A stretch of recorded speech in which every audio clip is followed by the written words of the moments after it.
Hello guys, કેમ છો બધા મજામાં? તો કાલના વિડીયોઝમાં તમે બધાએ જોયું હોય તો આપણે લાઇનિંગનું બધું જે મેઇન જે છે એ આપણે શીખી લીધું છે. હવે સેકન્ડ સ્ટેપમાં જાશું, તો આવો મારી સાથે કન્ટિન્યુ રહ્યો. આવી જ રીતે આપણે લાઇનિંગ કરશું. હવે એક એમાં ન્યૂ એડિટ કરશું, એને કહેવાય ઝાંઝરી. આવો હું તમને બતાવું.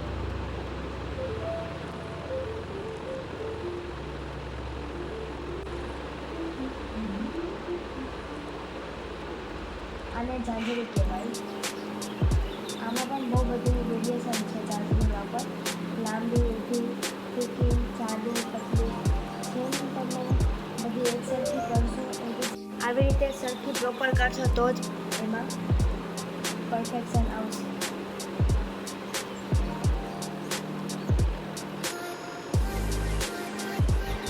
આ મેં નીચે અડાડીને કર્યું. આપણે આવી રીતના ઉપરથી પણ કરી શકીએ છીએ અને હાથ નીચે અડાડીને પણ કરી શકીએ છીએ. આમાં પણ આછી જાદુની ઉપર. હવે આ બે સેમ કર્યું છે, તો હવે આપણે એનાથી થોડીક મોટી કરીશું. આ ઝાંઝરીનો બેલ્ટ મોસ્ટલી બધા ફિલઅપમાં પછી ગમે એક પેટર્ન કમ્પ્લીટ થઈ જાય આપણે ઝાંઝરીના બેલ્ટ કરવાના છે. તો એનાથી લુક સારું આવશે. બધું મિક્સ નહીં થાય એની ડિઝાઇન. તમે એકાદી ડિઝાઇન થઈ ગઈ છે એની પછી બીજી ડિઝાઇન કરશો તો બે મિક્સ થઈ જશે. એટલે બધા વચ્ચે તમે ઝાંઝરીનો બેલ્ટ નાખી દેશો તો બે અલગ અલગ પેટર્ન પ્રોપર બતાશે અને તમારું પ્રોફેશનલ રીતે કામ દેખાશે.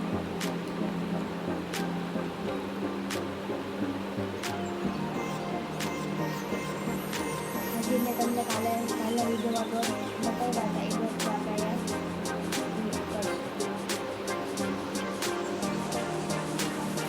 ઝાંઝરી જ જેવું નથી આપણે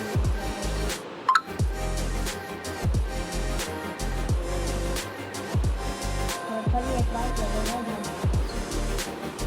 લાંબી ઝાંઝરી કરી છે.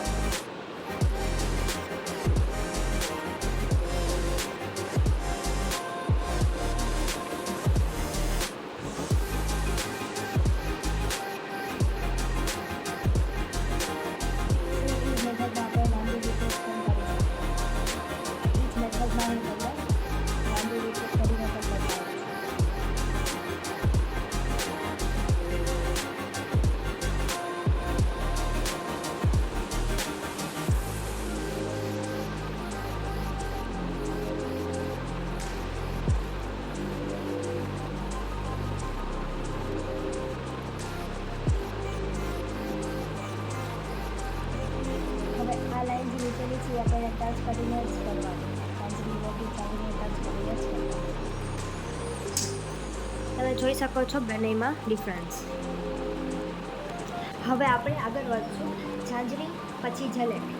જલેબી પણ એટલી જ ઇમ્પોર્ટન્ટ છે. ગમે એ જગ્યાએ આપણે ફિલઅપ કરવાનું હોય તો જલેબી જ કરવાનું. એક્ઝામ્પલ કે ગમે એક મેં ડિઝાઇન કરી છે, એલિફન્ટ છે, પીકોક છે, કાં તો દુલ્હન છે, તેની જે સાઈડની જગ્યા વધી હોય તો ત્યાં આપણે ફ્લાવર્સ ને એવું બધું ના બનાવી શકીએ. એટલે જલેબી ને એ બધું કરીને આખું ફિલઅપ કમ્પ્લીટ કરી દેવાનું. તો જલેબી પણ બધે ખાસ શીખજો. એમાં તે બહુ બધી વેરિએશનો છે અને જાદુ પતલી એવું પણ થઈ શકે છે. અને ખાસ વાત યાદ રાખવાની છે, જેટલું આપણે ફિલઅપ કરીએ છીએ એકદમ આછું હોવું જોઈએ. ઘાટું કરશો તો ફિલઅપ એટલું નીટ એન્ડ ક્લીન નહીં લાગે અને બહુ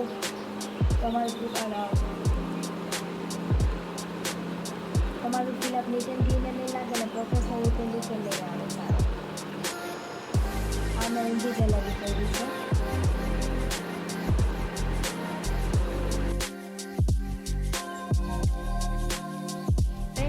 હવે આપણે આગળ વધશું.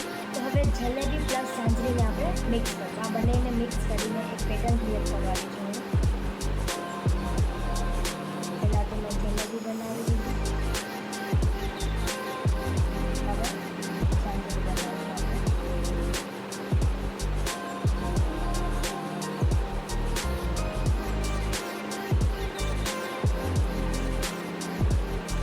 ફરી એનાથી ટચમાં જ જલેબી બનાવવાની. એનાથી જરા તો વધારે જગ્યા યુઝ કરશો તો આખી તમારી જે ડિઝાઇન છે એ ખરાબ થઈ જશે.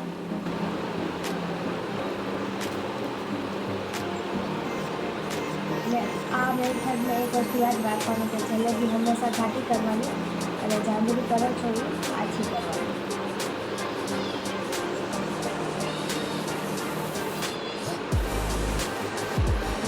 જો આમાં મેં જાડી કરી છે એટલે આનો લુક જો અને આનો લુક જો આ મેં બે સેમ કર્યું છે એટલે તમને આનું એટલો આમ નીટ એન્ડ ક્લીન નહીં લાગે છે એટલે આ લાગે છે. એટલે આવી જ રીતે તમારા લોકોને કરવાનું. જલેબી જાડી અને જાંજરી આછી.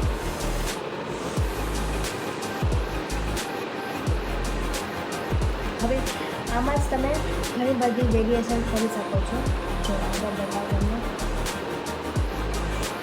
આ જલેબી કરી,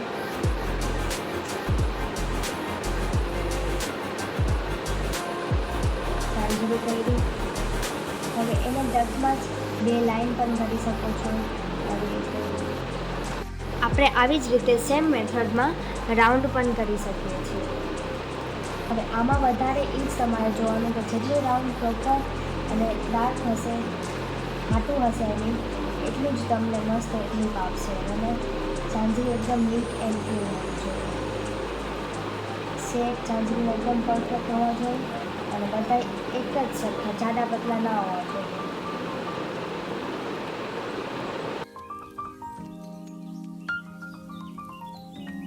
હવે આપણે જલેબી છે એનું હજી એક ટ્રીક છે. પહેલાં તો આપણે જલેબી કરી લીધી. હવે આખામાં ફરતે આપણે જાંજરી કરીશું. હવે જાંજરી કરવા માટે જેને નવું હોય સ્ટાર્ટિંગમાં જેને ખબર ના પડે તો આખું ફરતે કેવી રીતે કરવું એટલે 4 લાઈન કરી અને ચારેય લાઈનને જાંજરીથી ટચ કરી દેવાનું તો પ્રોપર રાઉન્ડ બી થઈ જશે.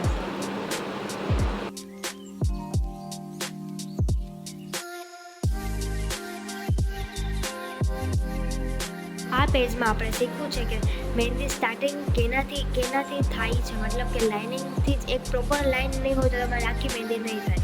કોન કેવી રીતે પકડવાનું એ બધું જ મેં તમને આ પેજમાં શીખવાડ્યું છે અને ઝીણી મહેંદી કેવી રીતે કરવી એ પણ. તો હવે આપણે નેક્સ્ટ જાશું અરેબિક મહેંદી માટે. તો હવે અરેબિક મહેંદીનો નેક્સ્ટ વિડીયો આવે છે તો તમે જોવાનું ના ભૂલતા. તો don't forget two like, share and subscribe. Bye bye.